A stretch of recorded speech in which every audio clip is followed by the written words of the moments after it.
Hello, everybody. Welcome to another Tuesday night chat. I have Blue823 with me, and Rosie O'Kelly's back as normal on Tuesday nights. And just give me a minute. I'm waiting for this to pop up so I can mute it. I was telling Blue we ain't got to talk about it. I have, out of all these chats, I had one person seen one today, part of one, I'm assuming, and complained that it was vulgar and whatever, blah, blah, blah. So I'm going to start with a disclaimer. Yes, there will be foul language used in this chat. So if you don't like foul language, turn it off. There's my disclaimer. And with that, I'm going to let Blue do an intro. Oh, thanks for the invite. As always, good to be here for the Tuesday. This will be the last one for a month. Rotate back on to evening. So we'll see where we go. That's pretty much all I got. Nothing really major going on in the channel portion of it, but sorry for saying all those bad words, TR, and getting you the vulgar comment, because I'm sure that had a lot to do with me, because once I start drinking, man, it's like I cross a level, which, yeah, I try not to, but yeah, I say words a lot more than I usually do, but yeah, we're all adults here. You know, we're adults. We talk about adult things, and you know, if it offends you, just turn the channel, hit that little X button, and go find the Teletubby Snowflake channel. I mean, you'll be all right. So yeah, it might have been a snowflake. Whatever it was, don't trust me, everybody watching. I'm not changing shit. I'm just saying I put a little disclaimer at the beginning of it. As far as I'm concerned, this is our bar. And we're going to talk and say and talk about whatever subject it is. I don't care, you know, so there you go.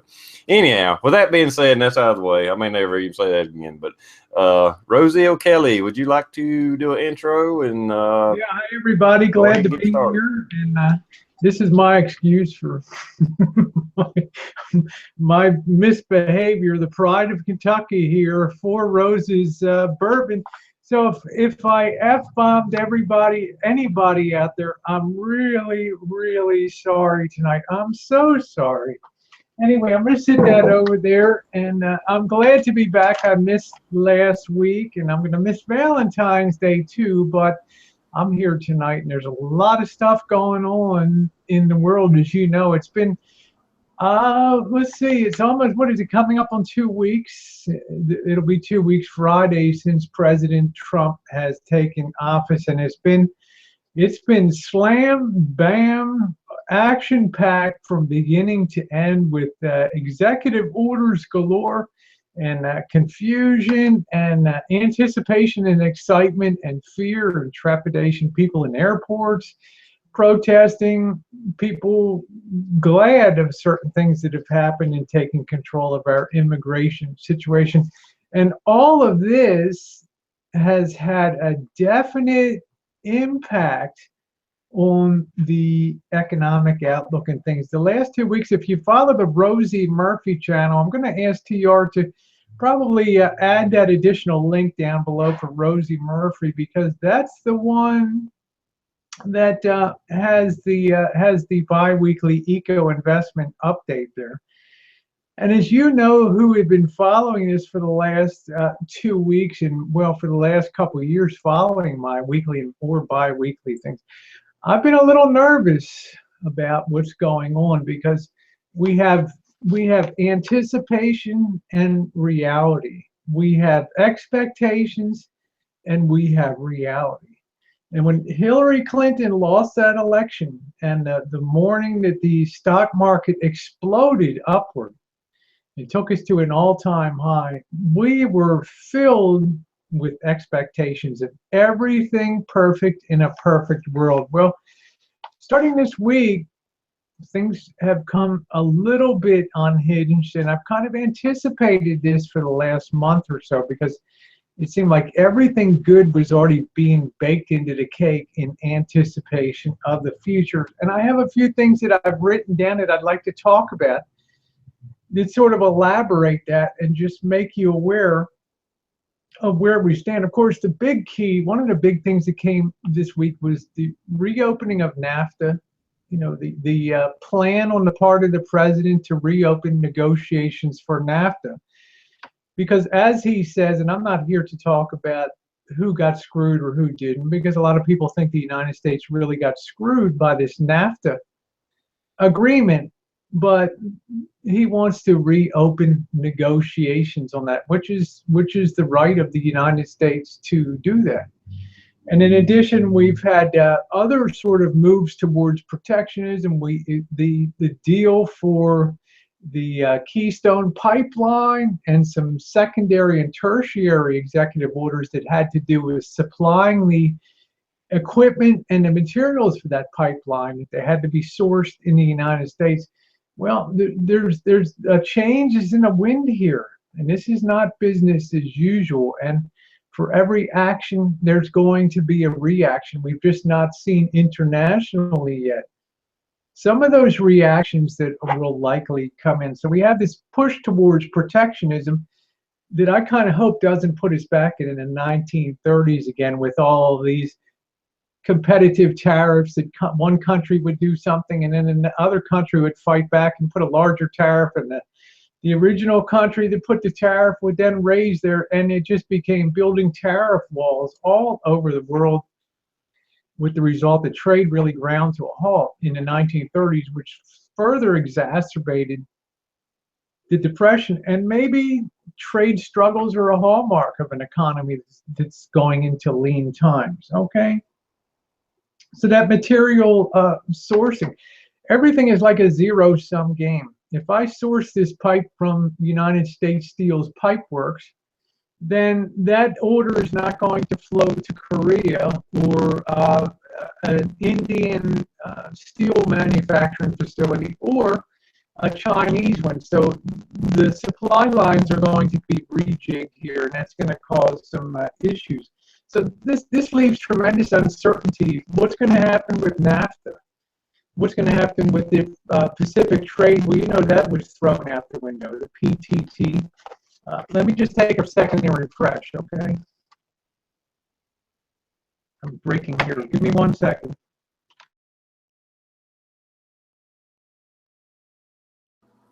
Yeah, did you catch that too, TR? She started off awesome, and then it just, there was like a crackle in it. I had it typed up. I was waiting to see if it'd clear up before I hit the enter button. Yeah, that's I could hear her, but it was just a little bit crackly. I think is it a little better now? Much. Your video's better too. Okay, yeah. So I'm just I probably have a competing. Someone else there's something else is being uploaded here tonight. But all of this is leading to uncertainty. What's going to happen to NAFTA? What are the trade arrangements going to be? How do corporations plan for that environment? Who's going to be the losers? Who's going to be the winners? The Pacific trade agreements. There's going to be probably, I have a feeling there's going to be trade wars breaking out all over here. So we'll have to see how that goes. In the way of taxation, before the election and leading right up to the election, we had the highest expectations the taxes would be cut. And now after a week and a half, we see some of the Republicans starting to get their fingers into the tax pie too. And complications are arising on that front too, especially when it comes to corporations. What will the taxes be like? The corporations don't know. We don't know as individuals what it'll be like. It's all open to negotiation. Part two, continuing uncertainty. So we have trade, we have taxation. Then we couple that in with something important called valuation. If TR is selling a piece of land or has a piece of land for sale in South Carolina, a 10-acre lot, and he tells me this is $600,000 for this 10-acre lot for sale, and I proceed to tell him that's like in the top 6 percentile of all-time valuations for that property. I don't think I'm going to get a good deal if I buy that property. There's a good chance, 94% chance, that I'm going to get screwed and the bottom's going to fall out of the land market and I'm going to take a hit. We're right at that point in the stock market now where valuations, or what you're paying for earnings, for corporate earnings, for $1 of earnings, has never been, it's only been this high 6% of the time. In other words, historically, 94% of the time in the stock market, people are getting better value for their money than right now if they invest. That's how overstretched the market is. That's how high the valuations are. If you're a gambler and you want to play the 6% and with that there, then by all means go to it. So we have stretched valuations too. And that's always a good rule of thumb to follow if you're investing. If something that you invested in is now within the top 10 percentile of its all-time valuations, or the top 5%, it might be time to let it go. It's like an inverse indicator on that, okay? Gold was up $20 an ounce today. There's, like I said, there's financial friction growing on a worldwide basis right now, and gold is the perfect reflection of that. So I continue to think, in an environment where nobody knows the true value of paper money and trade wars and currency depreciations and appreciations, that gold and silver stand out because you cannot mess with the value, the intrinsic value of them, because they're so worldwide. They're beyond the control of a single government. I'm focusing also on the Eurozone, Germany and France and all that. And now even Germany's coming under pressure from the European partners within the Union, because the other partners like France and Italy and Spain, they're now starting to accuse Germany, because the Euro's weak, they're being able to benefit by the strength of their economies and have that filter through a very weak Euro, and they're getting good trade and good overseas selling, but they're not, the rewards aren't being spread throughout the Eurozone. If Germany was on its own with the Deutschmark, the currency would be much higher than it is right now, but they're getting the advantage of being tied in with a very cheap Euro. This is another problem on the side when you have these big trade, these big economic currency unions, that countries no longer seek their own levels and they cause distortions in the system. Rosie, if you add it all up, the uncertainty in government has never been higher than it is right now, and that's something that investors usually shy away from very much. And if you look at real bellwethers like Goldman Sachs trading in the market, and some of the other big financial houses, the RBCs, the Royal Banks, they've gone down hard the last week and a half, and I think it's anticipation in expectation of some problems ahead. So beware of where we stand. Rosie, you were talking about the European countries there for a second with what's going on. What was that, like 6 months ago, about the UK dropped out of the EU and all that? Is that what's, now that we're 6 months into it, I don't know if you've been following it or not. Mm-hmm. What's the repercussion of that been for that nation as well as maybe worldwide, if you're familiar? Well, the repercussion of that is that because so many of the other nations in the European Union that's still left, the countries that are in there are watching England very closely and the United Kingdom to see what's going to happen in terms of their success or failure. But now without England in the mix, they're now starting to turn on the next big force in there, which is Germany, on the internalization. And I've seen them start to claw and peck at Germany, and trust me, if you take out Germany out of the European mix of the economy right there, you have countries that are right down the shitter in terms of their potentials and their very stability in the future. So this is really a really rugged and bad dynamic at work here. So as far as the UK goes, now, Blue, they have to go out and negotiate with every country individually their own trade deal. They're no longer part of that union that has a united front of negotiators and one for all and all for one. That could work to their advantage because the pound floats freely and it finds its own level, whereas the euro is carrying some very weak participants chained to it and some very strong ones. So you have some sick members and some healthy ones. And believe me, that's no way to run a railroad for sure. So even 6 months into it, it's still very viscal. It's still very fluent, and it's very fluid. And also think about this: our expectations were sky high with the election of Trump, that things would be put in place, and now we have a judiciary that's raising its head, and President Trump's going to find out there's a third branch of government now, and they're really sticky. They're the really sticky ones that get in there, and anybody has standing to sue. You can have the ACLU jump in, and all this stuff with all the stuff that happened at the airports. The judiciary is so messy compared to the clean actions that you can take as president, and then the second tier clean actions that Congress can take. It's like the judiciary can do whatever the hell they want. You know, they can interpret whatever they want and take their stands and call things unconstitutional. You see that President Trump sort of modified his initial order on the halting the migration and all that. So it's all that stuff. People have eyes; they see this stuff, and they're getting a bit nervous about all that.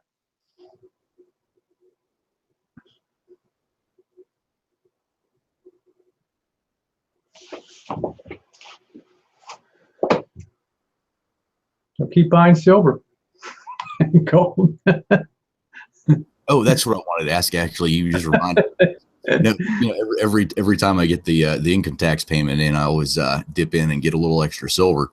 I don't know. There's rumblings that the IRS or whoever's going to be withholding federal income tax for a little longer than normal.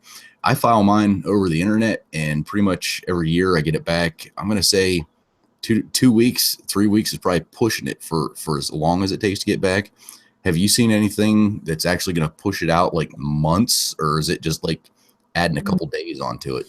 No, I think, in my opinion, Blue, I think President Trump is the kind of person, if he catches wind that shit's slow in the IRS, he's the kind of guy that probably go in wholesale and just take off some heads in the IRS and scare the hell out of people and have them working overtime or burning the midnight. I mean, he doesn't seem like a real patient person to wait for people to say, well, give me a chance to fix it up. I'm not sure if that'll be slowed down or not, but gee, I hope not, Blue, for everybody's sake. It's your own money you're getting back. You know, that's the killer. It's your own money. So yeah, he's kicking ass and taking names. We're not used to this. That's right. Yeah. The only thing I've seen him kind of back off on is he was which I don't agree with, but he was calling for not just waterboarding, but basically torture again, because they backed off of it. And then it turned out two of the people that he's appointed, both of them are against it. And I seen him actually backtrack and say, hey, I'm going to go by whatever these guys say, my advisors, they say that's not the way to go. I'm going to take their word for it. So I mean, good.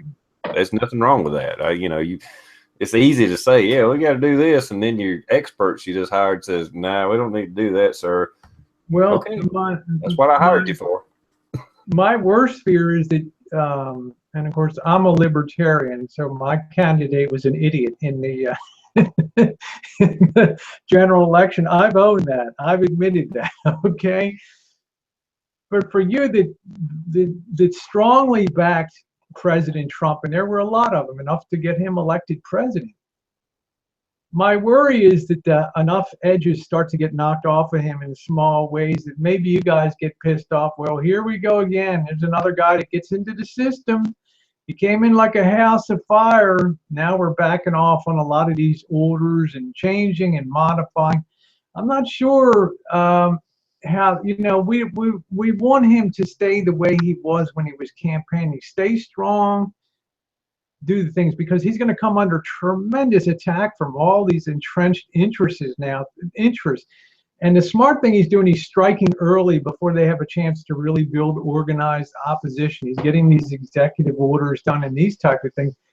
because you know the other side's building up all their bullshit, and even the Republican Party and John McCain and some of these Lindsey Graham, your boy down there in South. These people want to reshape Trump in their own way down there. So it's going to be interesting to see how much he maintains his form that he went into the office, and how much he maintains that. Because you got to be able to get along with people too to get legislation passed, and Yeah, I agree with. I think he's going to run into roadblocks. He's going to run into problems. But I just don't really see him changing. I could be wrong. And don't get me wrong, I wasn't a Trump supporter from the get-go. It was just as it was dwindling down, it was like, hey, he's the guy. I ain't got no other choice, for one thing. But I do like a lot of things he has to say. So in the end, I supported him 100%. But yeah, he's going to do shit I don't like. I know that. The question is how fast the frustration level rises. When he gets things lopped off by the judiciary, and they start to say, you can't do this, you can't do that. And now this is, it's going to be interesting to see how the art of the deal, right? The book, how he negotiates himself to get to the positions that he wants to get this country to. Because I get this sense that a lot of Republicans are like, they want to kind of be with him, but they don't want to embrace him because he's like a fucking porcupine and they might get stuck or something, so they're trying to keep this distance of, they're trying to walk that fine line between being independent and being a supporter of the president. So it's like a tightrope walk, and I've seen politics, observed it closely since 74, 75, and it's really one of the weirdest times that I've ever seen in terms of relationships and strange bedfellows and things like that.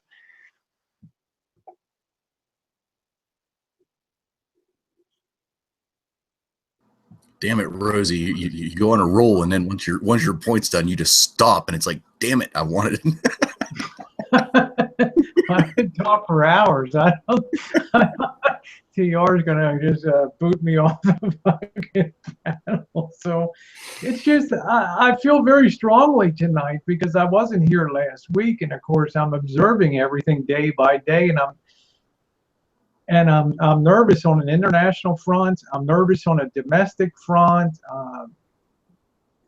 We knew he'd run into resistance. We knew that. We knew that the establishment wouldn't give way without a fight. Correct? We knew this stuff would be coming. Right. We want the man to stay strong. That's what I'm saying, and not to start to get remade by the office with trying to compromise too much away to the point that you guys say, fuck, there we go again. There was our best shot to do shit, and we're right back to. I don't want to see that happen. Yeah, I don't either. Even if he screws up on some stuff, that's fine. I almost expect that. He's not Superman. He's not perfect, but I know it's not the right analogy, but like I work on machinery for a living. If I don't break something every once in a while, not that I want them to fuck up and screw us, don't get me wrong. I'm just saying the only way I can't break something every once in a while or make a mistake is if I'm not doing anything. Yeah. That's the only way I cannot screw up something. Linda Francine says on the side, I'm not nearly so nervous, not even close. It's too early to get nervous. Lindsey and McCain bother me, but they'll get steamrolled. My big concern is not, he'll deal with the Republicans. That they'll work something out. My concern is on the judiciary is so chock full of liberals and people that they don't even care about what justice is. They're coming at it with an agenda now that they're gonna kick ass back, and I'm a little nervous that the judiciary is gonna far exceed its mandate of interpreting the Constitution and just start to go after these changes because they don't like what's happening to immigration changes and visas and the H-1B visas for technology, and they start to push back. I mean, there's some pretty big interests starting to be aligned. You talk about Amazon, Jeff Bezos, the chairman of Amazon, and Google. And these are some pretty big money outfits in Apple, and they're all protesting this potential visa changes. Some people have been turned away at airports that were coming to take positions with visas. So I want things to be well thought out before he puts them in place, so he never has to backtrack on anybody. I guess that's what I'm really trying to say.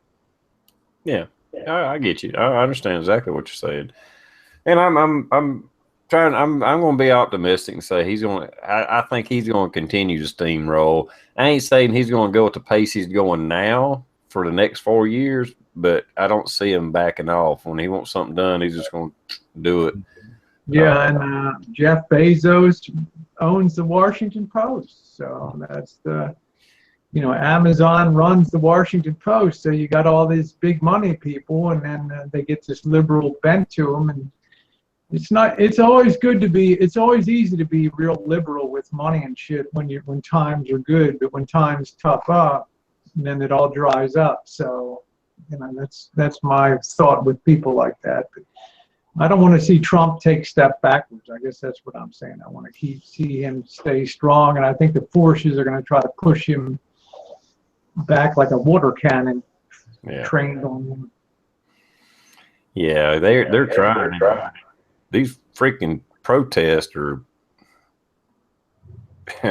it's just irritating to me. And they all got short-term memory. I mean, it's like every president for a long time has put a halt on immigration temporarily, including Obama, Carter. I'm sure Bush did. Mm-hmm. And it goes back. Every president just about has at least halted for short-term immigration from certain countries or certain areas, and all these people are freaking out like he's the fucking Antichrist or something. That's what I'm saying. Hell, Obama just did it a few years ago. Where were you then? You should be concerned then over something as small as just a temporary halt in processing and moving visas, whether they're granted or not, is causing this sort of stuff. You can imagine when we get down to the nitty-gritty of actually cutting benefits from people that don't even deserve them, that have been supporting and sucking off the system, the tit of the government for years. You can imagine the way that, I don't even want to imagine what that starts to look like when the checks start to bounce in some of these welfare hovels and stuff like that. I can give you a prime example of that they're making it's a local story. There's a Clemson graduate or a girl going to Clemson. I think she's already graduated. Maybe she's not. Maybe not. Anyhow, she's from Iran. I take that back. I think it's Iran, but I'm not sure. Anyhow, Middle East. One of those 7 countries. She was home visiting family or vacationing, whatever you want to call it. She couldn't get back. I'm sure she'll get back. But when I read the whole story on it, anyway, she's what they call a F1 visa applicant or something like that. She's not a citizen, but she's got a visa. But being that she's over here on this certain type visa, me and you paid for her entire freaking college education for free. Mm-hmm. For free. She's not even an American citizen, and federal tax money is paying her freaking full college thing. And she got stuck over there. Now, she can't get back. And I'm like, fuck her, leave it over there. If she ain't finished college, that's my tax money. We got the same bullshit with the Dream Act or whatever the hell that was. That if you're an illegal alien, we'll pay your college tuition. And I'm thinking, what about the poor bastard that is born and raised American and struggling and doesn't have the money for that stuff? And I mean, it's just people got to understand this is what propelled Trump into the White House to begin with. So of course there's going to be some eggs broken along the way. You know, we're going to break some eggs here. Some people are going to be hurt. There's going to be pain, but at the end of it, you'll probably have a stronger base of economic progress than what we have right now. It's all rotten. No, and that's just it. Just like what TR just said. Stop flipping giving non-American citizens money. Just stop. Absolutely stop. I'm not saying stop all of the aid. I'm not saying that. If we have it, help, without a doubt. But you send the money or you send the supplies over to them. And I'm not talking supplies to arm a small militia that we're going to have to fight in a couple years anyway. But water, food, you know, if you can, shelter, that type of stuff. But sure. Let's get back to taking care of us. And this, and a lot of people on my own, like actual, you know, real life friends on Facebook, like people that I actually know, you know, my biggest bitch is, you know what? Take care of every homeless citizen in the United States. Take care of mental health. Take care of everybody that's sick, that are Americans, that are United States citizens. More often, the vets that served to give us. Take care of the goddamn veterans before you spend a dime to send some bag from overseas through college on our dime. Are you kidding me? Yeah. Are you kidding me? We've done a little better on the VA stuff now, but you must be joking. Mm-hmm. Yep. Once we fix home, we might be able to help the neighbors. You know, I don't even want to get started on VA shit tonight. I'll just go ballistic here. So,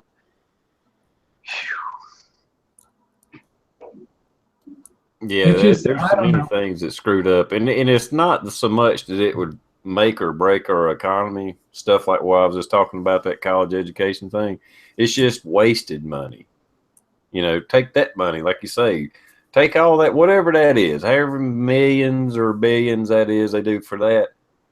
Like you say, put it toward the vets. If I'm going to pay for something out of my pay, why in the hell do we do it?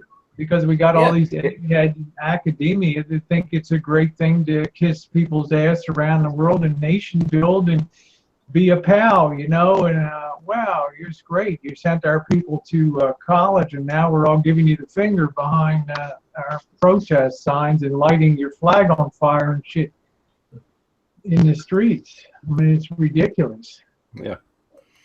I mean, it's like Warthog said, we're the people out protesting for the fucking vets, you know? I mean, where's their champions? Yeah. It's and unfortunately, it's us. We are the silent majority. And that's just it. We are the silent, other than these chats, we are the silent majority. We're pissed off. We voted in somebody into power. Should we be out there protesting? Absolutely, we should. But I mean, what I would rather spend my time researching and getting things done rather than walking down a street or walking down a sidewalk, because I'm not getting in the street, because if I get in the street, I want to get ran over. Here's the problem, Blue. Me and you got a job. We can't go to fucking Washington and protest. True. True that. I mean, it's like that's why I say you want to scatter all these protesters and all these goofballs with signs. Just send 5 or 6 people with a whole load of employment applications right in the middle of the crowd. That'll disperse them. They'll all be running like hell.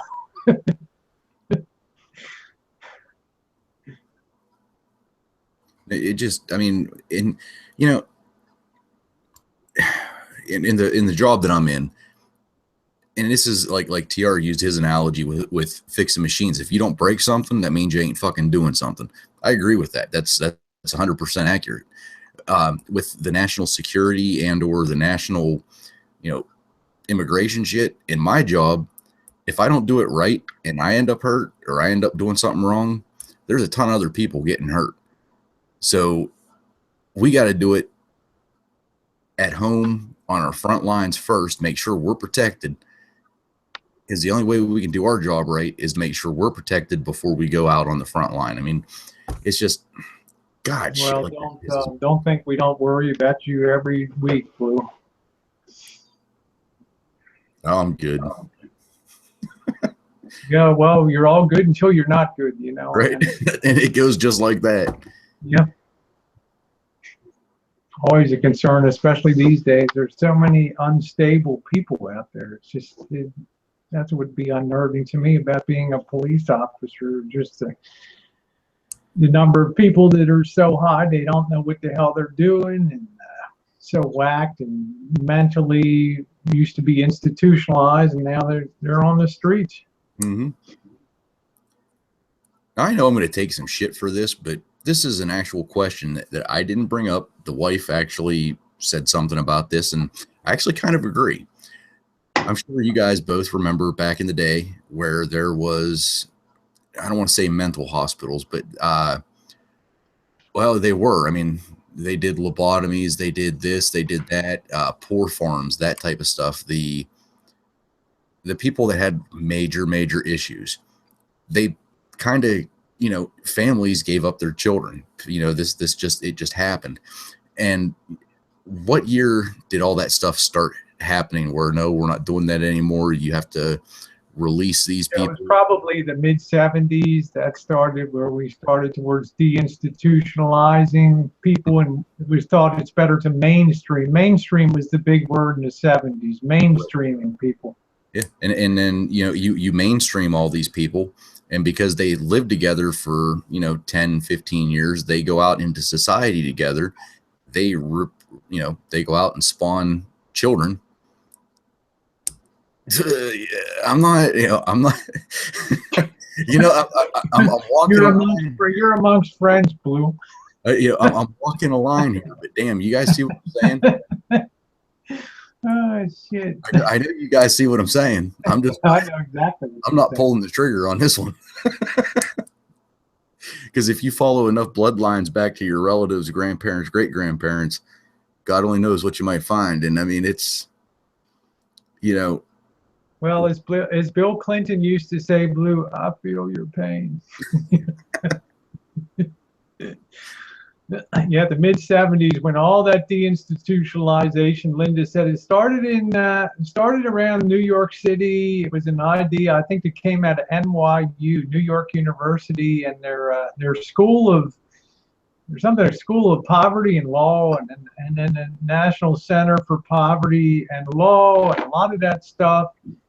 We were too quick to marginalize people and put them away just on questionable means. And you know, mainstream. Same thing happened with education. You used to take problem kids and you would send them to reform schools or schools where they would get discipline and maybe learn something, like Babe Ruth did, learn to play baseball and get along with people. But they stopped doing that. It was deemed that that wasn't right to segregate kids. It was society's fault that this kid was this way, not the child's fault, and certainly not the parenting. You know, the parenting's perfect. Yeah, I'm done with it. I just wanted to throw that out there real quick. And hi, everyone. The Rosie Girl, and I thought we might. Yep. There's answer Luda here.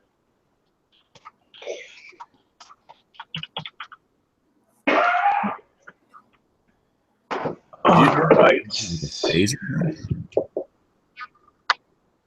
I'm just checking the side chat here. Sounded like you shot somebody with a phaser gun from like fucking Star Wars or something. It was like, I dropped something on the ground, on the floor here. So. But yeah, in the whole, I don't want to say the segregation thing, because it's not segregation. If my kid's an asshole in school and is the bully, is the person that, you know, just goes up and punches somebody or throws pencils at people to try to hurt them, you segregate my kid from the fucking group. You point them out, set them alone, put them in the corner, do whatever. And if you call me and tell me what happens or it happened and that's what happened, take the paddle to their ass. I don't care. I mean, well, yeah, that's the way it was in the 60s when I was in school in the 70s, and especially elementary and junior high school. Nobody ever thought to second guess a teacher. If the teacher said this happened, happen. I'm not saying they were perfect, but I'm saying there was that basic respect for education and the people that were engaged in education, because you knew they weren't making shit for money. So there had to be some other reason that they were subjecting themselves to, you know, knuckleheads on a daily basis and everybody else. But, you know, we all got disciplined when we got it. And we were nervous about that too. I mean, real discipline, you know, going to a parochial school like I did with the nuns and being whacked in your head and various body parts by rulers, and a kid get his head put through a blackboard one time. I mean, it was no fooling around. I mean, there's a reason that people turned out in some ways real good at it. Those things with that type of discipline. And there's nothing wrong with I will call a healthy fear. That is from your parents. That is from teachers. Christ, even the neighbors. You know, I remember as being a kid, if I screwed up at my neighbor's house and had to be corrected, they had all rights over it. And then whenever I got home, I got it again, because, you know, that's double dipping. Yeah, that's just the way it worked. And now you have all this bullshit to where a freaking teacher tries to take a kid's cell phone away because they're not paying attention in school, which is what we're paying taxes for, to send kids to school for.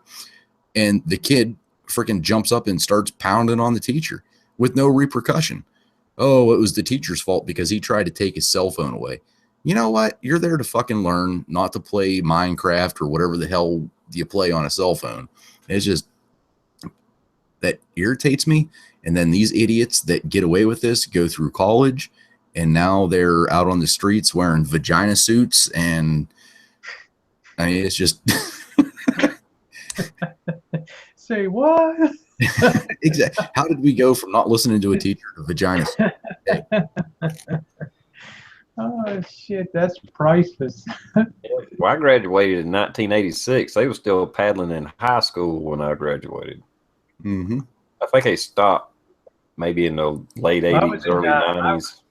I graduated in 76, and I'll tell you, my high school, they would get up in your face. It was an engineering high school, and they taught nothing to get 1 inch like Marine Corps style and just being in your face and just never hit anybody. But they, you almost hoped that they would hit you, as opposed to doing that in your face and yelling. And I mean, you thought twice about doing the same bullshit again. Let me tell you, it worked like magic.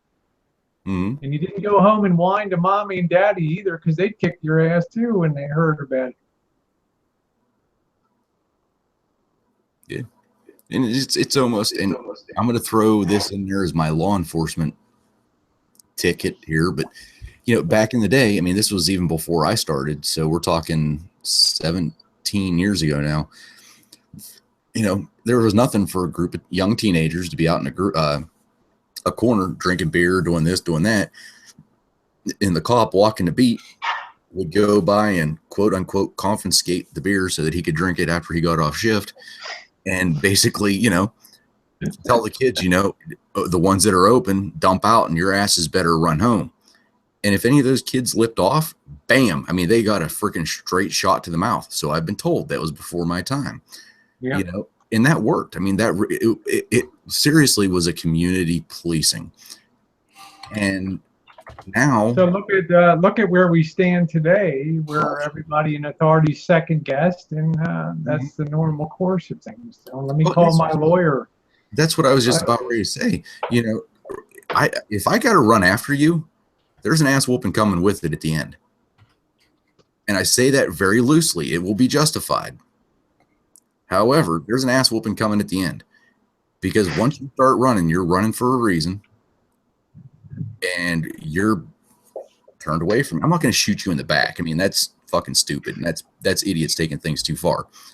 However, once I gain that ground and there's a tackle, I'm going to do everything I can to get you in custody as quickly as possible, which an ass whooping happens. And this bullshit with, oh, I just ran from the cops and I just had a little bit of weed.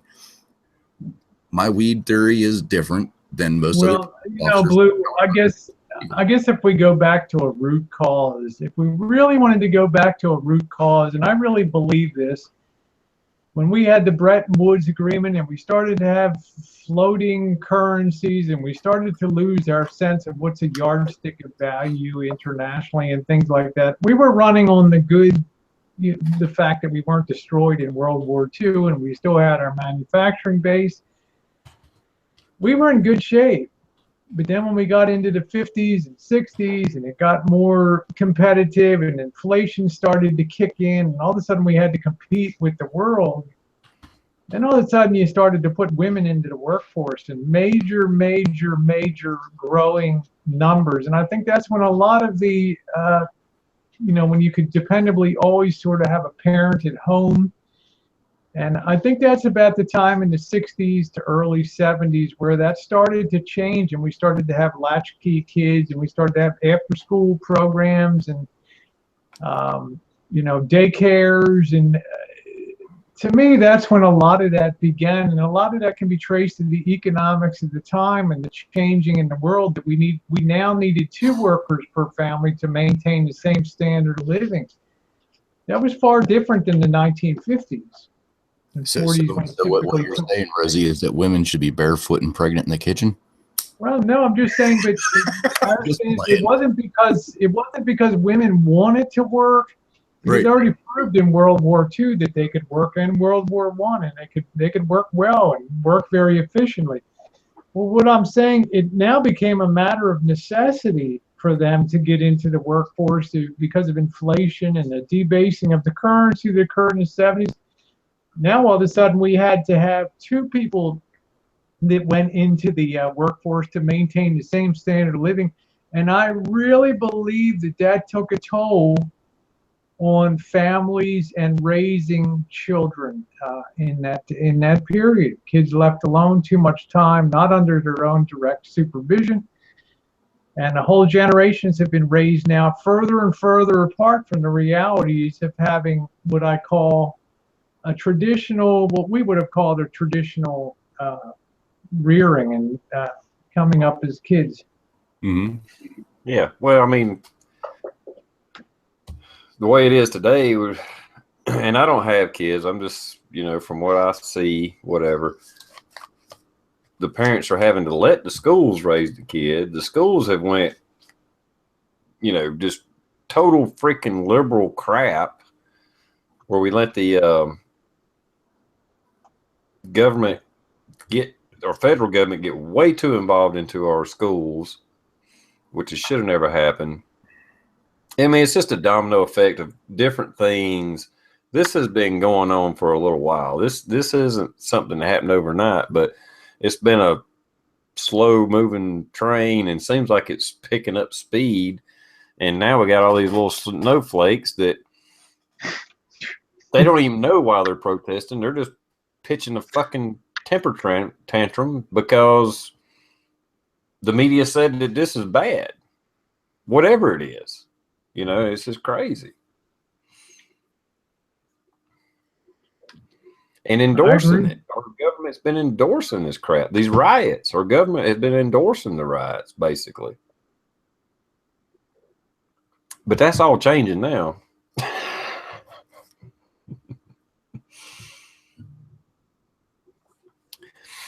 Let's see. I've seen several people talking about the Supreme Court justice choice.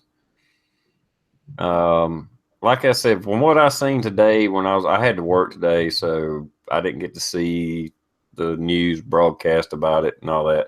But the 2 people he had narrowed it down to, from what I've seen Judge Napolitano talking about it.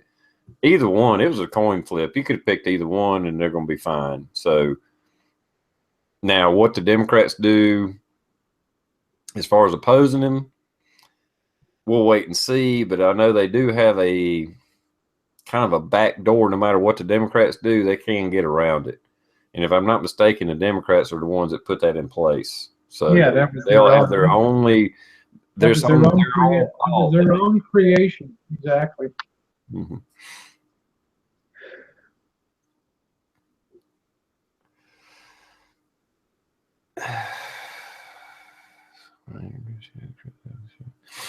Yeah, I mean, from everything I've seen, either one would have been fine. So, you know.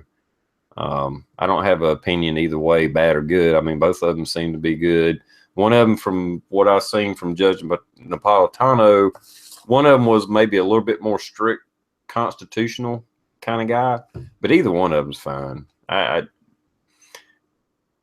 So, you know, I think we're all right.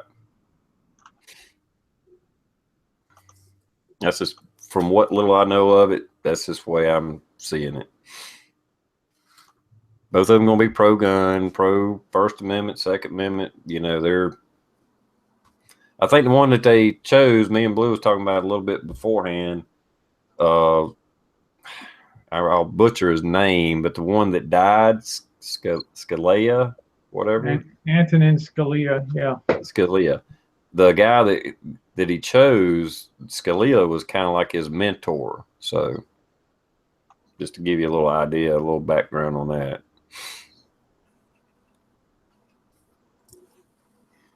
So I think we're good. It's just a matter of getting it through. It don't matter who they picked. He could have picked a most liberal person in the world, and they're going to protest and vote no just because Trump picked it. Mm-hmm. Yeah, that's a guarantee. Mm-hmm. Why are you protesting? Oh, that guy's a bigot. Well, yeah, what? I mean, no matter what, because every time I see an interview, when they try to interview any protester on whatever they're protesting here lately, they can't give you a straight answer or a true answer or know a fact whatsoever. Nothing. That's what makes it fun. But it's so fucking annoying though, because people want that. I don't know. I don't even know if you want to call it a rush, but whenever they sit down on their Facebook or their Twitter feed and they see these riots, protests, protests / riots, most of them have been okay, peaceful, but it's like they just want to hear people scream, and whenever that person screams, that's instantly what that person believes is the truth. It's like, are you goddamn kidding me, you stupid flipping reject? Even during the election deal, they're talking about he hates women and he hates immigrants, and well, he married an immigrant, and I'm pretty sure he likes women. He spoke. He's the first pro-open president that we've ever had that supported the LGBT, the gay community, whatever. The first one. Even Obama did not support. Hillary did not support. Well, ask Hillary on Monday. Should be different than Tuesday. Exactly. They're no, gay marriage, that we can't have that. Wait a year or two. Oh yeah, we should have gay marriage. Should be legal. I mean, Trump's the first one walking into office that supported that. Period. And I think that Trump has the consensus that I'm probably being pretty forgiving on this, but 80% of the American public has. Who gives a shit? Go have fun. Go live your life. Have fun. I mean, yeah, and try to help somebody out. Don't ask government to do it. Yeah, it's like I said, it's just ridiculous. I mean, not that I don't run into ignorant people normally anyway, but all these protests and these, like what's going on at the airports, it's like, what the fuck? Obama did this in 2011. Y'all didn't say a fucking thing about it. Obama bombed Libya, bombed Syria, armed ISIS to bomb Syria that caused the fucking refugee crisis. Y'all didn't say a fucking thing about it then. They don't want to hear that. All of a sudden now it's like, oh, wait a minute. He can't do that. Trump can't do that. But it was okay for Obama to kill the shit out of him.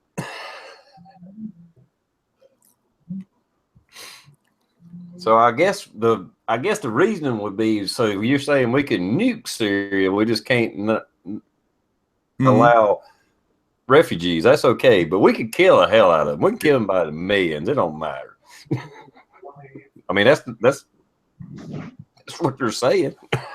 Now this is going to be my Facebook thing that's going to kill me and TR or Rosie once she gets back, or even the chat room. You keep seeing these memes being put up about how some of these feminist, I don't even know the right word to use, but all the ladies that were out marching wanted to support the Muslim nations, that wanted to support this, that wanted to support that. And then they're like the memes are these women have no idea that, they want all of these refugees to come in, which will include the men, which means the women in their sect have no rights whatsoever. I mean, is that true, or is that more just the Facebook, Isn't that weird, Blue? They're willing to back all these countries that treat women like second-class citizens and march and everything else. But boy, if they were over there and treated like that, ooh, shit, there'd be hell to pay. Mm-hmm. The organizer of the Million Women's March is a fucking Muslim, and it openly supports Sharia law and has been on news programs bitching and moaning that we don't allow Sharia law in the United States. That's who put on the fucking Million Women March. She was the head organizer. So that means however many women showed up are complete fucking idiots. Mm-hmm. Well, you got me so worked up, I had to have a freezy pop. I knew it. I knew that was it's a stress thing. You had to have something in your mouth to crunch on. It's like ice cubes. I'm just too stressed. I'm just too stressed.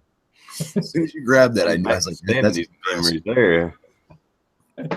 Hey, Rosie, don't forget, you got a bottle behind you there. No, I just don't. I don't cotton to drinking on Tuesday nights too much, but Saturday night, check me.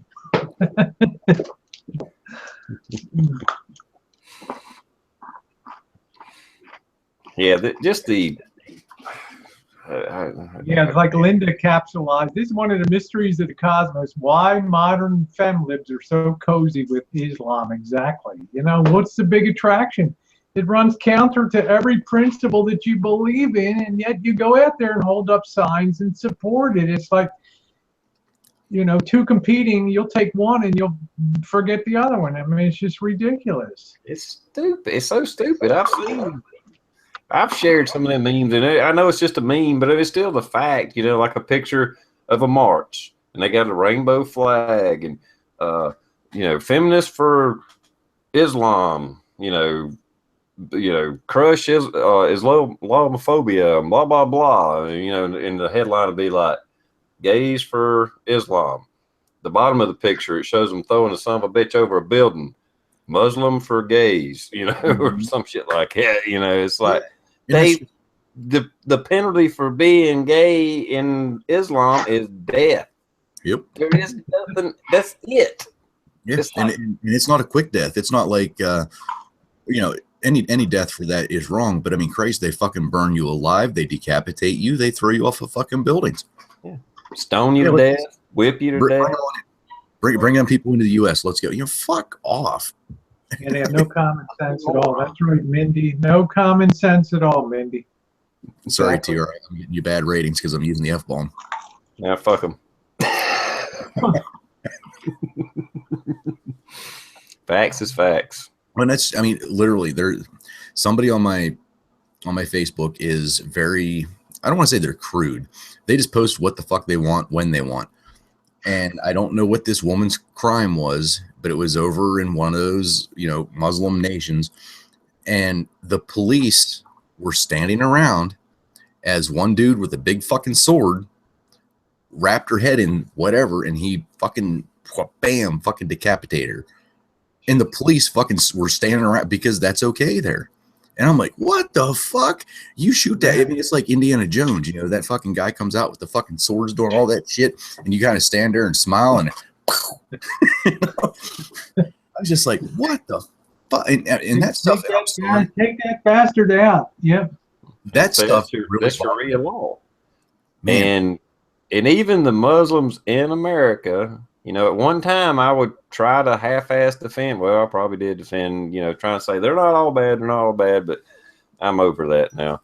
And The majority of Muslims in America believe that they should be able to live under Sharia law. Mm-hmm. Sharia law completely contradicts the Constitution and is unconstitutional. You cannot have Sharia law in the United States, period. It don't work. It ain't going to work. We ain't going to fucking allow it. Shut the fuck up and get the fuck out if you don't like it. Mm-hmm. We're not going to allow it. I mean, there's even police departments now that are allowing the headscarves on female police officers that are Muslim. They've switched their whole policies on everything because of their religious belief. And it's like, what the fuck? Technically, me having this little fucking scrub thing, I should be suspended. Last time I checked, this was still America. Mm-hmm. Yeah. Exactly. You can't have Sharia law here. But their goal is, if they get enough people here, they think, well, we'll become the majority. And they will. And so with all this refugee problem we have, look at Europe.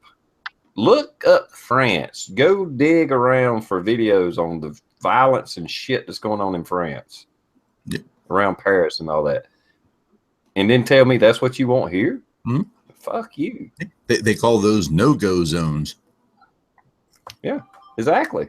Yeah. That's called the real downside of being a colonial power.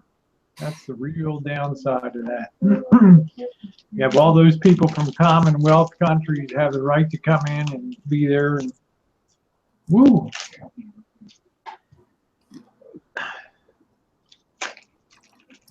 If you eat that too fast, you're not going to get any juice in the bottom. I know. I'm kind of trying to moderate it a little bit.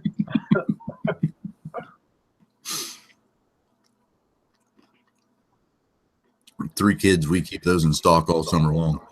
Yeah, I don't think Sharia law will really get a handle here. It's so obviously religiously based and things. So well, it probably wasn't going to get a handle over in France and those countries either.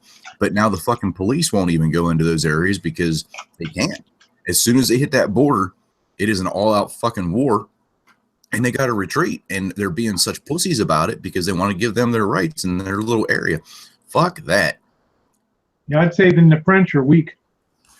I would say that as well. Well, hell, look at England. London's got a Muslim mayor because the majority of London is now Muslim. Mm-hmm.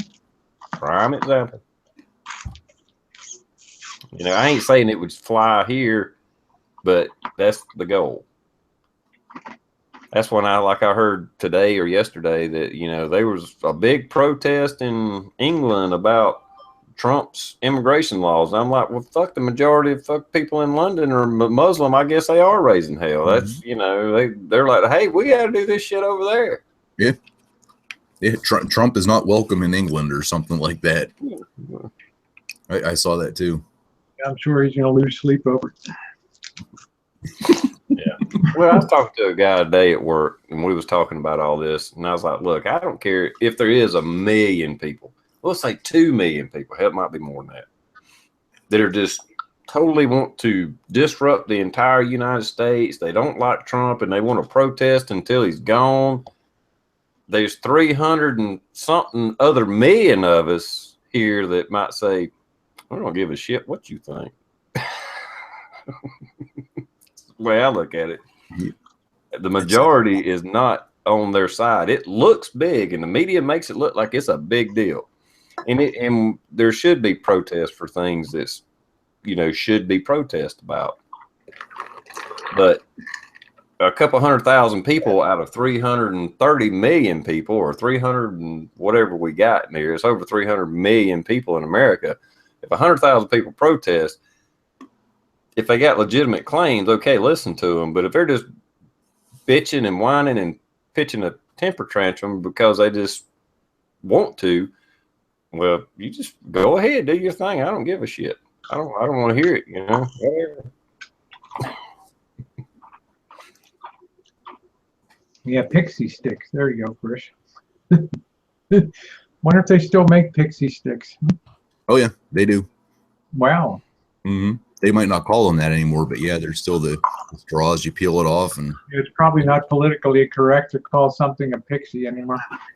Yeah, it might be why. Yeah. now they're just called sugar sticks. Yeah, sugar. Like you used to have sugar pops. God, you can't call them that now. And they probably made with aspartame. They probably don't even have sugar in them anymore. Shallow sugar smacks.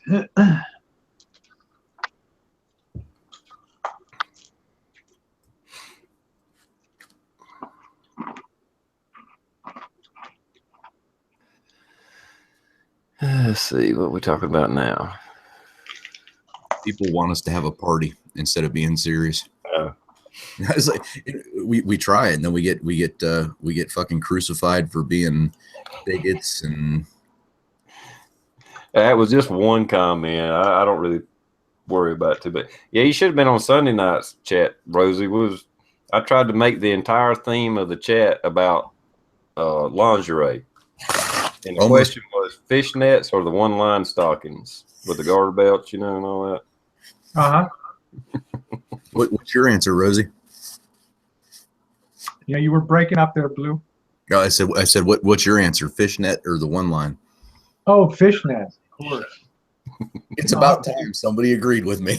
I'll have to have the black lace and fishnet next week for the chat. There we go. TR will be disappointed if I don't. Words like the elf at Christmas.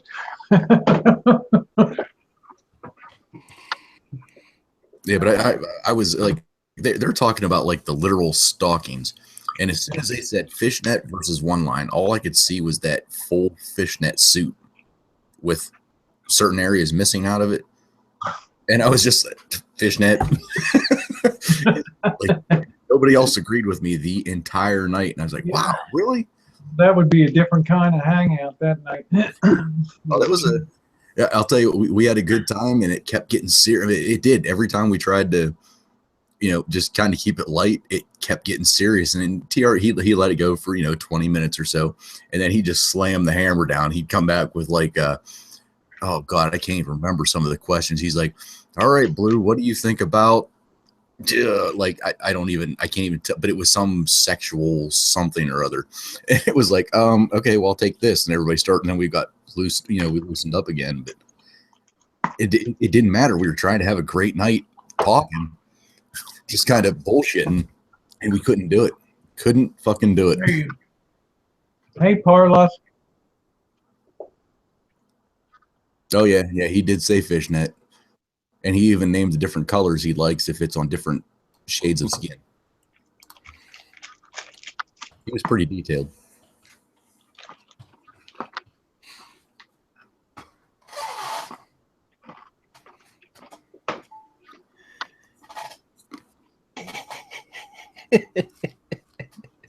Well, what's the thinking on the Super Bowl? Not that anybody really gives a fuck on Sunday. But...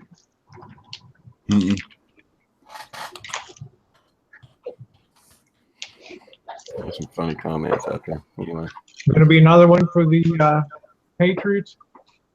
Probably. I don't want it to be.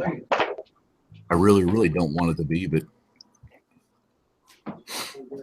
Well, I'd like Atlanta to win. That's kind of a local team for me. So they beat the shit out of the Packers, so they must be pretty good. But to be honest, I've only watched like 2 football games this year, and I didn't even watch the whole game. So I don't watch football. So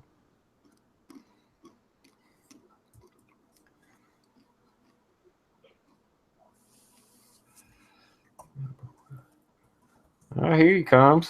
Mm-hmm. I'm just typing them in a response. Hey, KGB.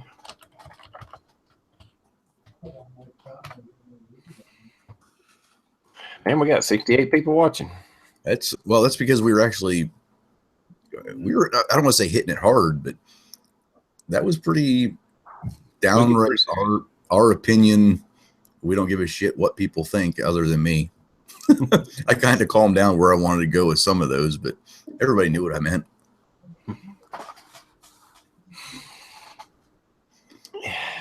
Yeah, I mean, I think bringing up the Muslim thing, Islam, is the whole irony and just hypocrisy of most of these riots that's going on and stuff. Well, all of them right now, basically.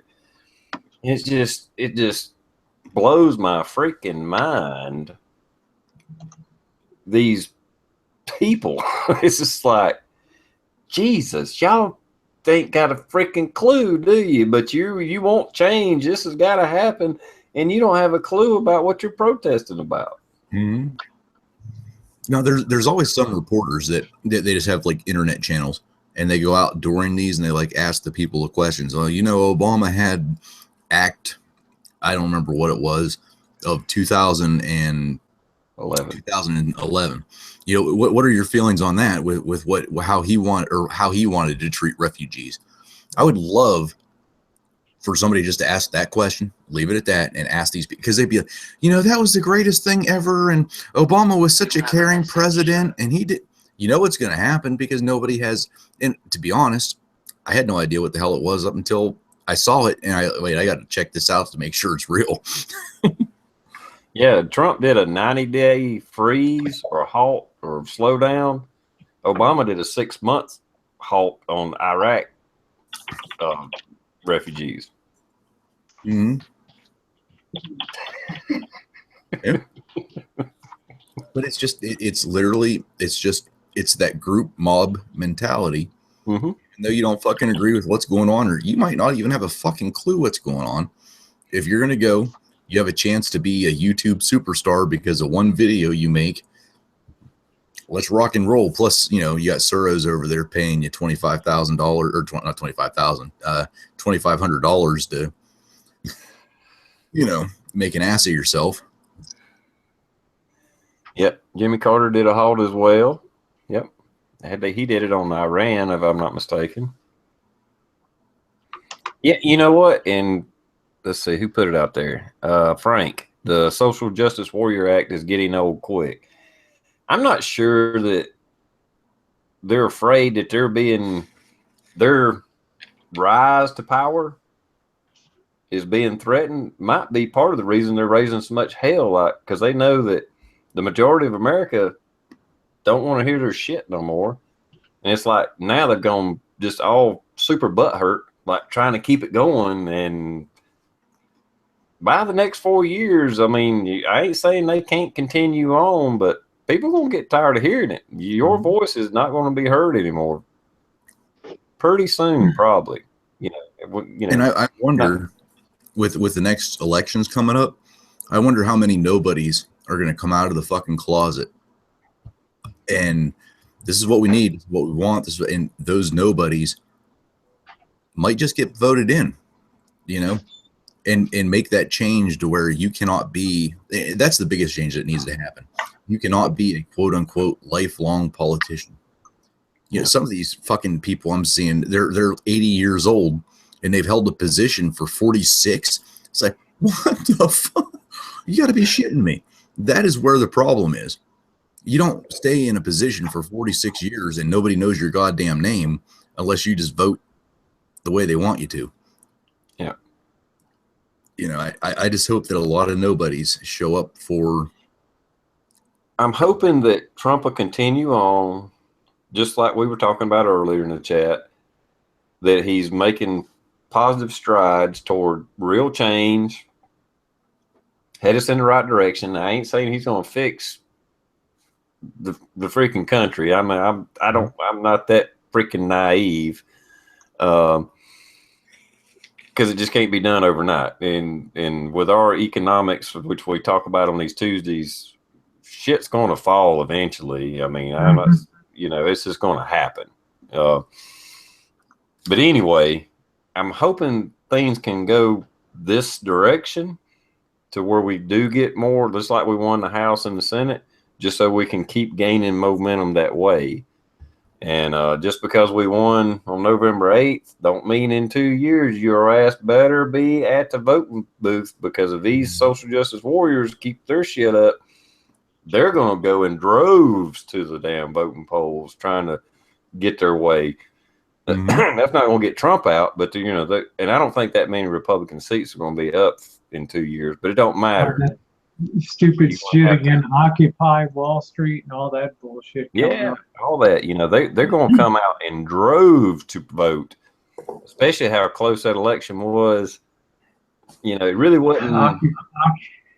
Occupy my last nerve string. It wasn't that close for the electoral vote, but it was as far as the popular vote. And a lot of those probably sat at home and didn't vote. So they'll be out this next time. Next election, they'll be out. And just remember, there's almost an election going on every year in your local county, state, something or another going on. So it's an ongoing process. It ain't like we can just kick back for 4 years and say, all right, we got it until, next 4 years, we're good. No, every year, your ass better be, every November, 2nd or 8th, your ass better be at the voting booth.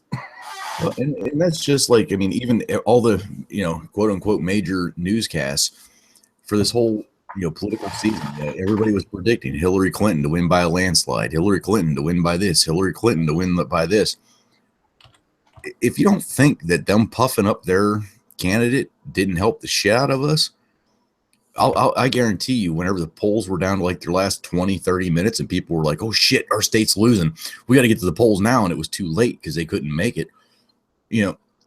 We were the silent, I hate to say silent but deadly, because that goes with, nauseous silent majority, as Nixon used to call them. Because I don't know, because we talked about this on all the chats leading up to the nomination.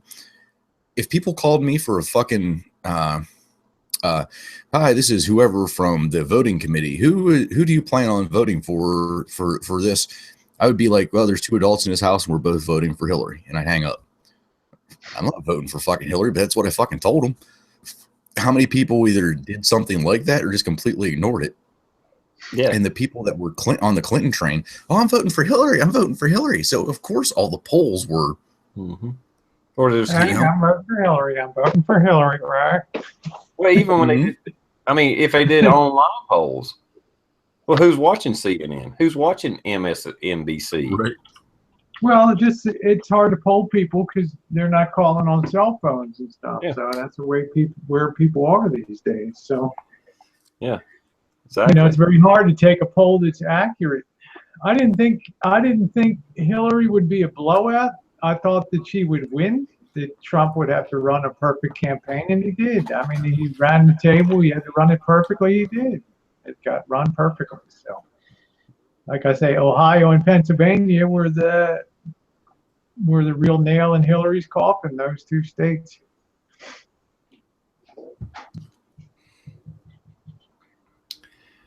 Yeah. It was just, and there were a lot of people that probably voted Trump that didn't even tell anybody they voted Trump. They just knew what they didn't like, but there was so much backlash for saying you supported Trump. They didn't want to say, they didn't even tell their friends who they voted for. Now me, on the other hand, of course, we're totally freaking different here on YouTube. This is YouTube, but your average friend, person you work with and all that. Well, I tend to agree. I agree with JB. I think polls are pretty much bullshit these days because they can't scientifically, they don't have the ability to really sample people anymore. It's all a bunch of nonsense. I think most of it was contrived. You talk about fake news and other stuff. I think you can shape any poll any way that you want it to read, and that's the reality of it. You have people that still run these major newspapers that do the polling, that you can't say they didn't have an agenda in the election. Yeah, a poll, that's been proven time and time again. Polls, I could do a poll right now, tally it up, do a big story on Facebook, make it look all professional and show, look, 97% of people, whatever question I ask. It just depends on who you poll it. Yep. And how you ask the question. I agree. It's going to be really hard to get a true, slice of America and come up with an accurate poll. Mm-hmm. It's either going to be biased with how the question is asked, or it's going to be biased on who you're asking. Well, maybe that'll be a good thing because everybody will be out campaigning hard everywhere. So that'll be it, right? And people will stop believing that bullshit. Well, when I've been on when Matt was still doing the chats a lot, he's kind of taking a little bit of a break right now, I guess. But he come up with some good facts, and we was basing it off of, or he was, and I started paying attention to what he was talking about based on just social media activity. Trump was going to win just based on that. I mean, people that pull for Hillary, even if they did pull for her, they wasn't necessarily promoting her. But people for Trump, they were promoting the shit out of them. I mean, just Facebook, Google, Instagram, or tweet, whatever, just based on social media, he was going to win. And he was going to win by like 60, 70%. And based on Electoral College, that's pretty much what happened, So I don't know if that's a true gauge, but it happened to work out that time anyway.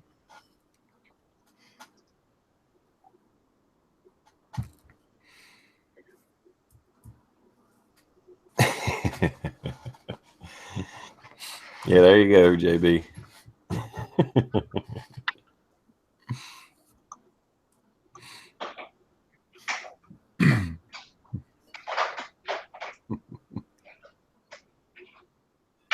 All right, what's the next topic? Well, I don't know. We've been pretty strong on that for a while. It's going to be hard to do a shift gear, a gear shift, whatever. I don't know what you want to call it. We'll have to shift over to bullshit here pretty soon. We've gotten into a tradition of the last 15, 20, 30 minutes going full. Anything goes. Anything goes. There you go. Here comes net versus line. Well, we kind of covered that already. You guys were throwing out a lot of stats, and I was looking for the Ron Burgundy Sex Panther quote. Did someone say bullshit? Oh shit! Who invited him in? I think I accidentally hit Rick's button or something. I don't know. Yeah, just block him. Oh, I found it. I gotta eat I think someone said bullshit. Sex Panther. 60% of the time, it works every time. What's up, gentlemen, ladies? The hell are you doing? Are you like in the bathroom? I'm live driving on the 85, headed home. Got off an airplane. Can't read any comments, but I can sure say hi. How the hell? Yeah, well, it's just as well you can't read them, Rick. What? It's just as well you can't read the comments. Yeah, that's fine.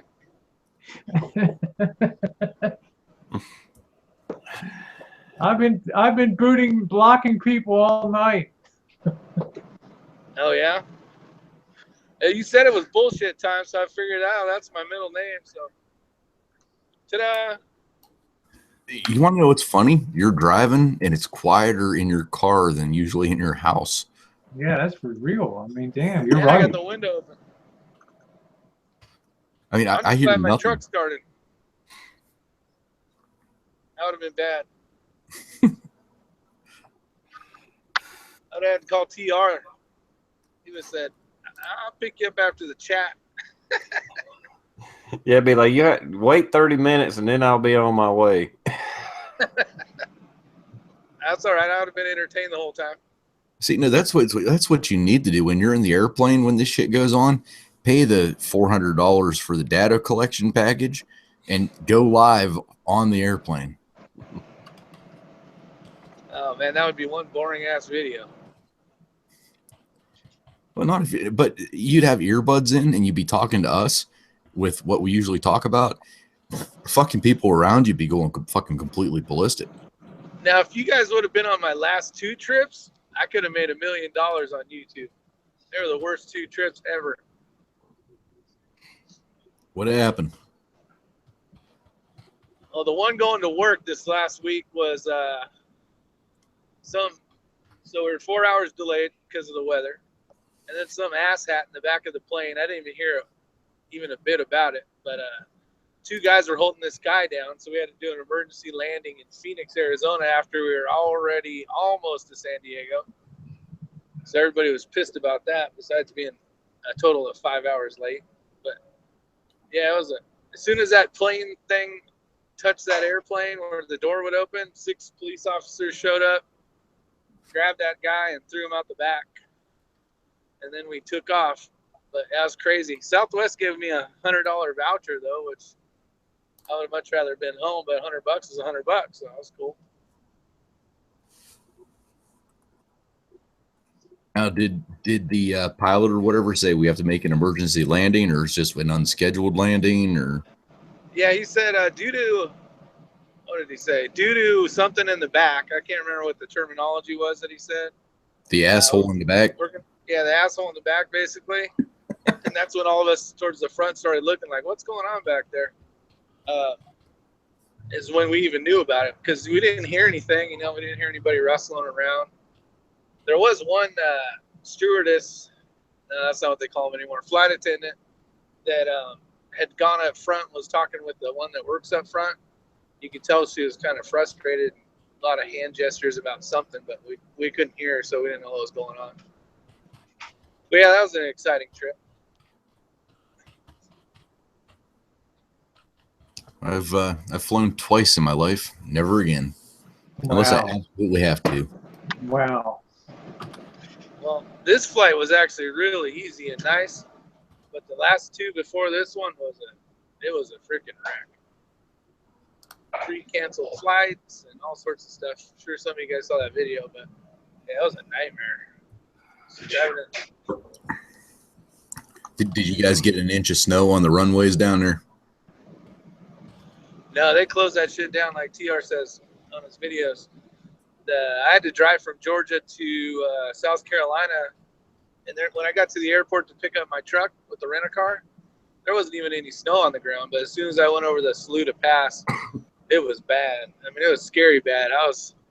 Had flashers on, driving behind a big rig. We were doing like 20 miles an hour up this grade, and just trying to get over the pass. And as soon as I got over the pass and got off on a road to go home, there wasn't even a road. It was just all white. So you kind of just drove in the middle of the flattest white part. Yeah, that's kind of what sucks with what's going on down south here in a while. You know, I got to leave my house and I'm going to have snow tires on, and whenever I reach the destination, and I could have like just, you know, I could have like no tread whatsoever. I could be like NASCAR driving down there. Yeah, well, all your spikes are going to be gone by the time you get to Pop's house. Oh no! Yeah, I don't run studs, just the big ass grippers. Oh, got it. Well, if anybody's on the freeway headed, there's a big accident on the 85. I guess we're a news channel now, TR. Headed, that would be south on the 85. So don't take that route because it is Point full. your fucking camera out the goddamn window so we can see it. Yeah, be useful. You're fucking fired as a reporter. Can you see anything? See trucks. That's it. It's a fucking parking lot on that side of the road. So there you go. Back to you, TR. You're fired.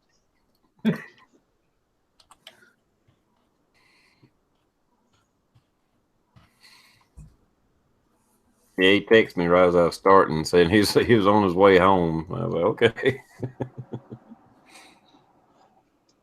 I can get off of here if I'm annoying. No, you're not. You're fine. Yeah, it's actually. I mean, it's really quiet in your.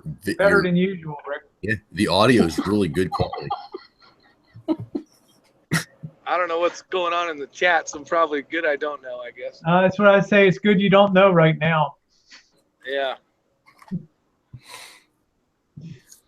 There's a lot of love for you. Yeah, I'm sure. I'm sure.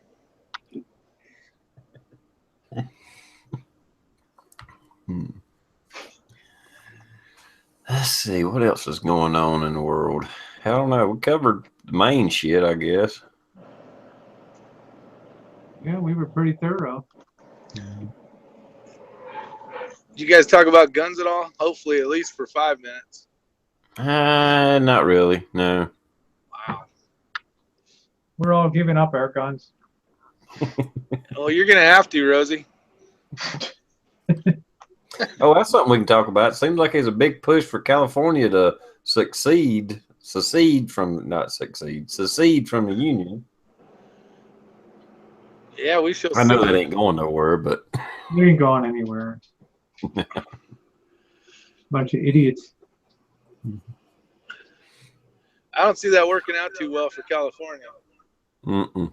Seeing as how they want to pay for everybody's health insurance, but they have the rest of the country to help pay for that. They're going to be screwed if that happens. I did see a story where they wanted to make the entire state a sanctuary state, and Trump's already said he's already threatened to cut off federal funding for cities and states that continue their sanctuary areas. So I got a feeling Trump will follow through with his promise. Well, he's been doing a damn good job at it so far, so I wouldn't put anything past him. I hope everything he says so far is, he ain't backing down. He's definitely an equal opportunity guy because he's pissing everybody off, and I like that. Yep.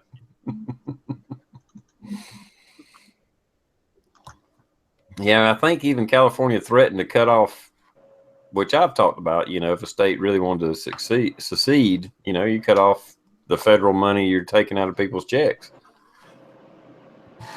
But Yeah, I guarantee you they receive more money than they give. Doesn't Texas periodically go for that too? I mean, it's like a bunch of idiots. Hey, Rosie, how much money comes out of California, you think? I know there's a lot of people, a lot of I think, but that's do you think they could pull it off? Yeah, California is a net payer into the federal government for sure. So I just don't know what the in and out is, Rick, to tell you the truth, but I know much more goes into the federal government out of California that comes back to us here. Okay. Let's see if I can find that real quick. Let me see that. I'd have to have a passport to go to work now, I guess. Yeah. The frequent With their flyer. population, that is possible. Yeah. Well, San Diego didn't have anybody. Lincoln fought a civil war to keep the country together. So let's see.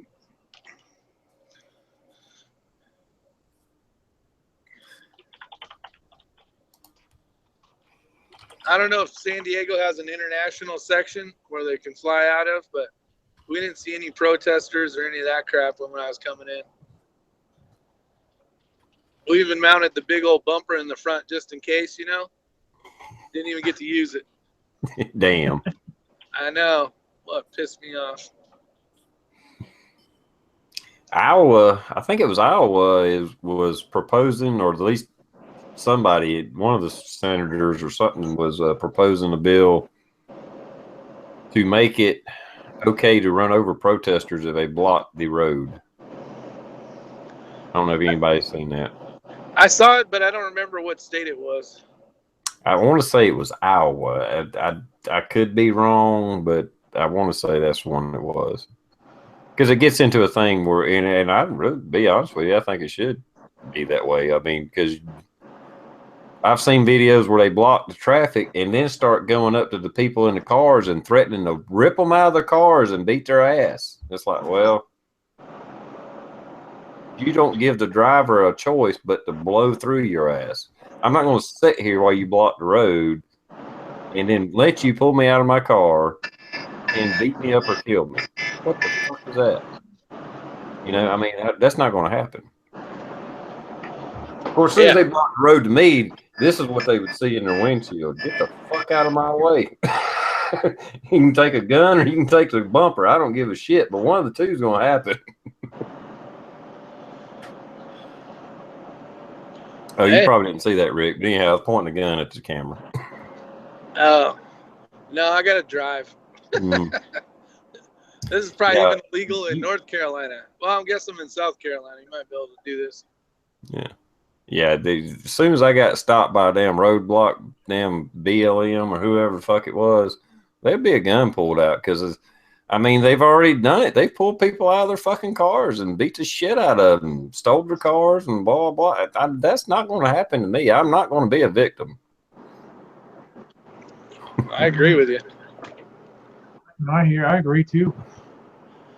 You never know what's going to happen. They could throw a Molotov cocktail in your window and burn your ass up or something. Yeah. Well, every time you see it, they're beating on their fucking cars, trying to knock their fucking windows out and stuff. That ain't, you might knock my window out, but that's going to be your body flying over the fucking top of my truck. I know Blue can't speak on this, so that's okay, Blue. You don't have to say anything. That's right, Blue. Plead the fifth, buddy. There we go. I don't need to fucking plead the fifth on this. Just tell them TR you were standing your ground on. And I'll tell you what, I pity the poor and God, and we all, I'm sure, maybe not Rosie so much because she's from California, but all of us other ones in this chat, if that shit were to happen to us, there's no question I ain't fucking stopping. I'm not going to go 100 mile an hour and blow through a crowd. I would not do that. However, I would gently push through, and I'm using the word gently pretty loosely because it's still going to hurt. If somebody in the crowd pulls out a gun, yeah, it's all fucking done. All done. I'm getting the hell out of there. Yeah, and all bets are off at that point. Yeah. I remember the L.A. riots back in the 90s over Rodney King where they pulled that truck driver out of his truck and beat him to fucking death. Reginald Denny. Yeah, Reginald Denny, yeah. Yeah, and he was in a fucking 18-wheeler. Mm-hmm. Every time I seen that, I was like, fucking run over them. Fuck them. I was in China watching that shit when all that came down, believe it or not. I was responding to that shit. We got diverted to Moreno Valley because they were copycatting the LA, but yeah, it was crazy times. Yeah. I tell you what, though, they were attacking with bricks and everything else. I mean, I think the only way you would get in trouble in court is if they figured out that you went around the block to do it again. I mean, that would be. I'm surprised, Rick, that he even lived. You know, after the beating he got. Yeah, I know. I'm thinking, didn't he later die from complications? He may not have. I don't know.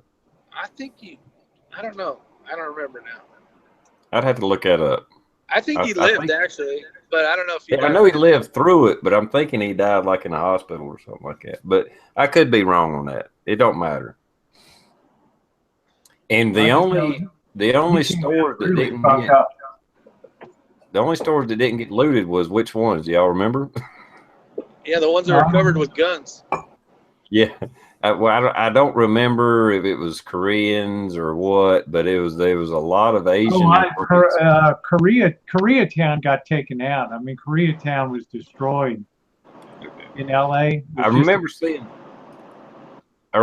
some where the store owners, and they were Asian of some type, I don't know, and they were on the rooftops and the streets, and they were all armed. And I remember seeing videos. They was shooting into the crowd. Yeah, there was some Korean Benevolent Society protectorate was out there. Yeah, I remember that. But they got hit pretty hard. TR, all that South Central and all down into Koreatown. Okay. Yeah, some of them got up on the roofs, like Linda said, with ARs, and they fired too. Mm-hmm. Yeah, maybe they was getting backed into a corner, and that's when they started reacting. That was just a very ugly day, I tell you.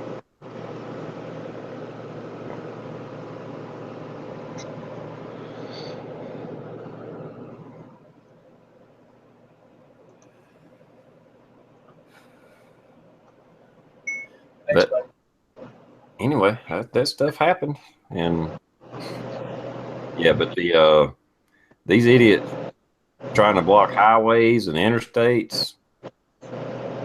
I'm not sure that would happen in South Carolina, but that would probably be a bad day for them if it did. I would think so.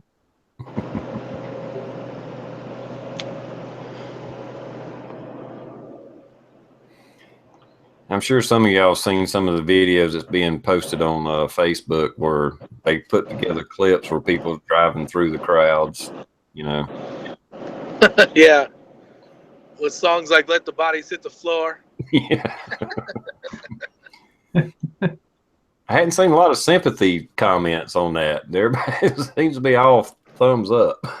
Well, I think if you actually work for a living, then you can appreciate being pissed off at that kind of stuff, you know? Oh, If you don't have a job, then it's a fun day to just hang out and have somebody buy you lunch and put $20 in your pocket.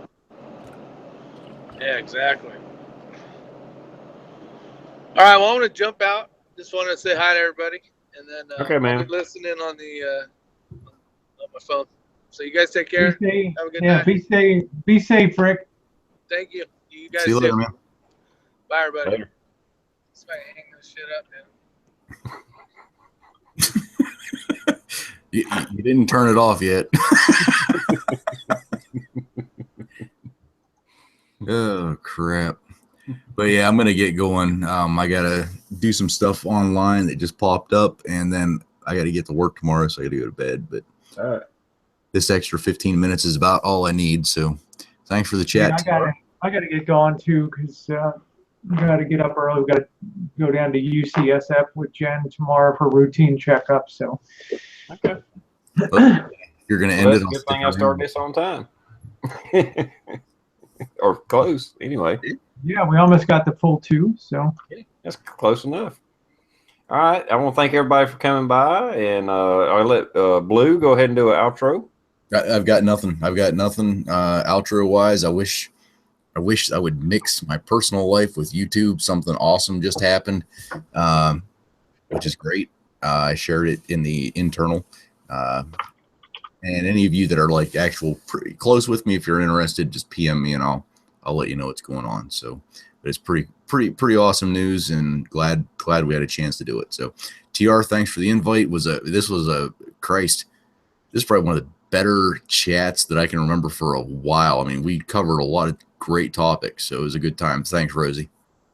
yeah, thank you, Blue, for coming on, and definitely stay safe. Yeah, thanks, Blue. I agree with you. We covered some good topics on this chat. Rosie, go ahead and do an outro.